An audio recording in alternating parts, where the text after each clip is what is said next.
Good evening. My name is Wendy Cotton, and I'm doing my book study on Black Grief, White Grievance, The Politics of Loss by Juliett Hooker.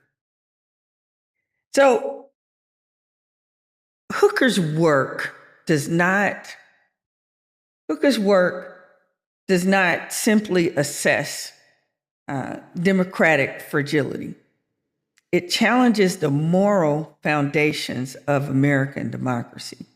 She's not asking if democracy is polarized.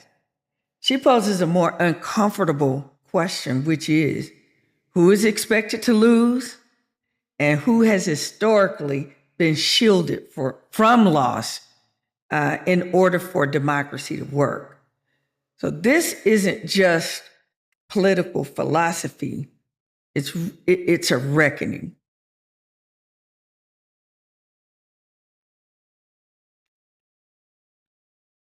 Okay.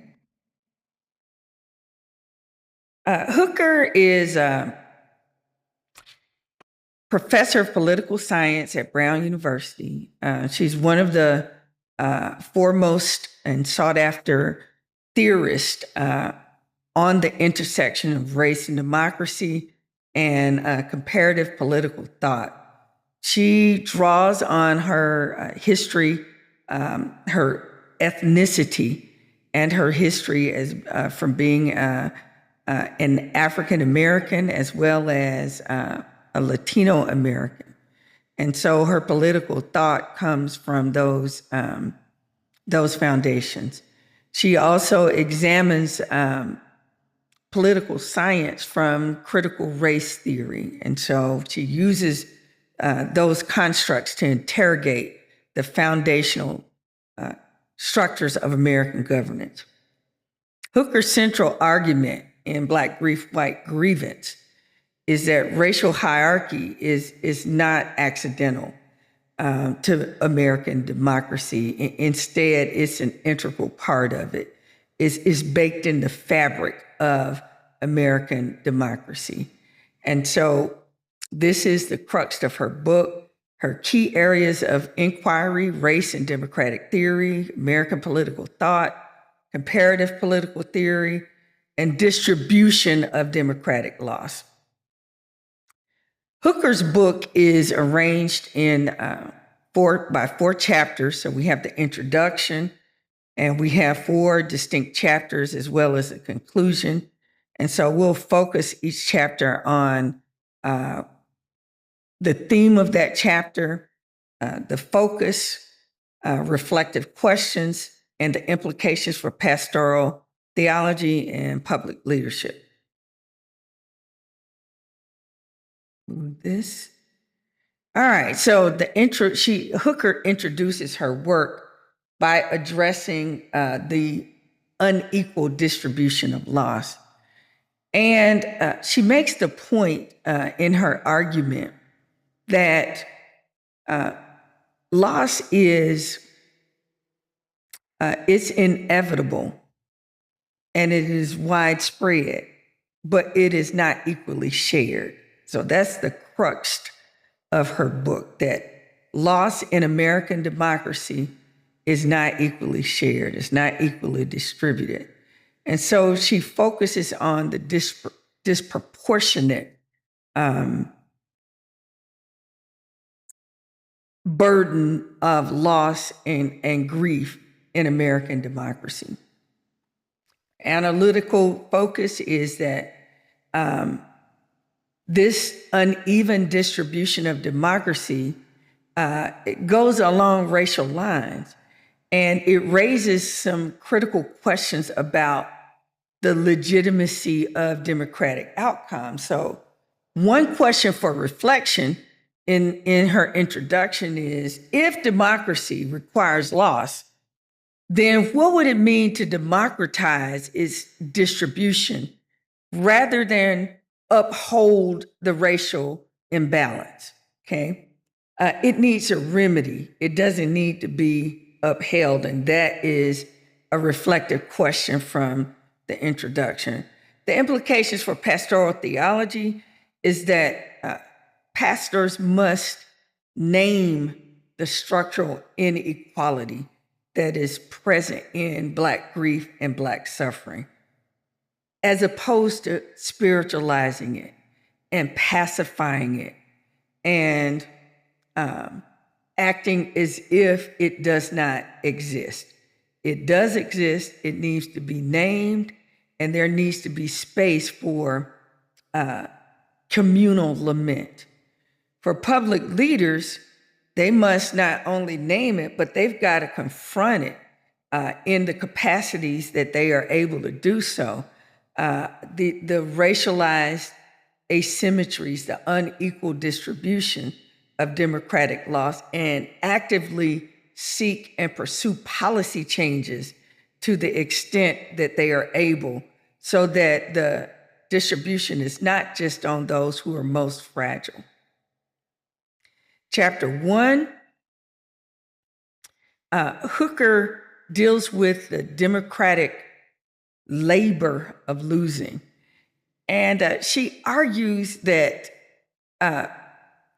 in American society, at its most basic level, democracy requires citizens to learn the discipline of losing. Where do we lose? We lose in elections, we lose in debates, and those are just, we lose game. Everything we do is win or lose, and it's a zero-sum type of democracy. But go back to the point that she makes, is that it's not equally distributed. And so, but we learn and we are taught and it is ingrained in us, in our culture, that being a good democratic citizen involves learning to accept political losses that are justified. And so the image that is generated here, I used AI to generate this image, and it didn't quite do what I asked it to do, but actually the output helps to make my point a little better. And this is supposed to be a scene from the Unite the Right rally that occurred in Charlottesville, Virginia in 2018. And so the MAGA crowd, the white supremacists, gathered in Charlottesville, Virginia to protest the taking down of the statues of Confederate General Robert E. Lee. Again, their losing meant that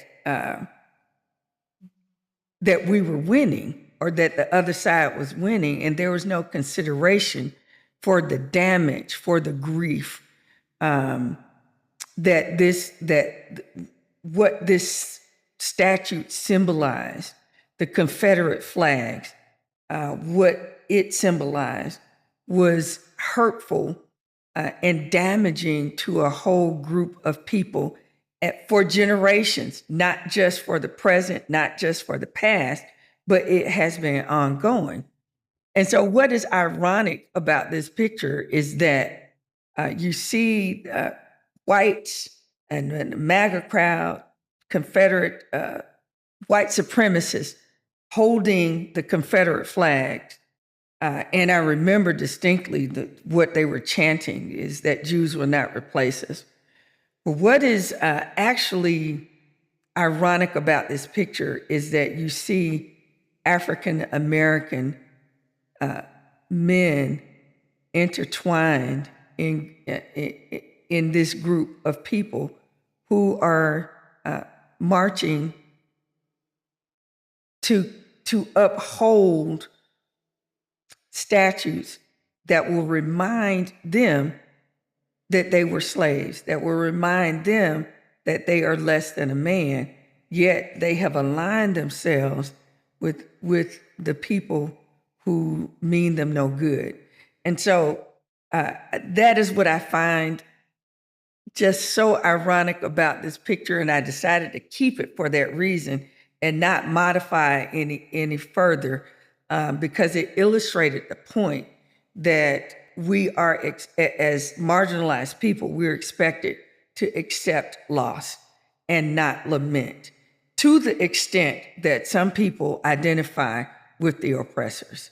And the Pastoral Theology, congregations are capable of accepting truth and legitimate loss without retreating into grievance or denial. For public leadership, their charge is to cultivate civic maturity that embraces democratic defeat as part of shared governance, not as an existential threat. Move on. Chapter 2, she deals with the redemptive suffering and political exploitation. And the scene here is mass incarceration, where Black suffering is exploited by white media or mainstream media. And so they are there to put on display the suffering of majority Black men. And this does not serve a redemptive purpose, which is what we have been indoctrinated to believe, that racial exploitation of Black people and of our suffering is redemptive in some way or another. And this dates back to the Jim Crow era, the public lynchings where postcards were made of Black suffering. They had picnics while Black people were lynched and took pictures in front of them with their children, as if that this was something to celebrate. And it's really sick, but this is part of the Black grief, white grievance. I'll move on to chapter 3. So in chapter 3, Hooker deals with white grievance and democratic refusal. That white grievance is profoundly anti-democratic. She makes a distinction between grief and grievance. And Black grief is a result of direct oppression, genuine injustice, rights taken away from people. Grievance is a reaction to that because they feel threatened. Their status has been threatened. Their place of privilege has been threatened. And so that is the white grievance that is juxtaposed to Black grief. Grievance refuses when grievance hardens into obstruction, undermining institutions, norms, and the shared project of self-governance. Pastors should discern and address the grievance without legitimizing it, and without legitimizing anti-democratic impulses disguised as spiritual conviction. Public leadership should defend democratic norms. When status anxiety manifests as political obstruction, voter suppression, and institutional sabotage. And then chapter 4, Hooker deals with, let's see if I can restore this. I don't know where it is, so I'll just talk. How about that? Hooker deals with maternal grief and maternal suffering, and how that has become part of the expectation. And she challenges it that this is not something that we have to accept and that we should not accept, that we have an obligation as public theologians, as community leaders, as community organizers, to name the grief, name what grieves us, to acknowledge that it is real. As pastors, as spiritual leaders, as medicine men and medicine women, we have an obligation to help heal our congregation, our people, by acknowledging that what we feel is real. It is not a figment of our imagination. It is not something superficial. It is real, and it deserves our full attention, and we should grieve it, and we should name it, and then we should have a plan to resist it through our public engagement and civic involvement. Thank you for your time.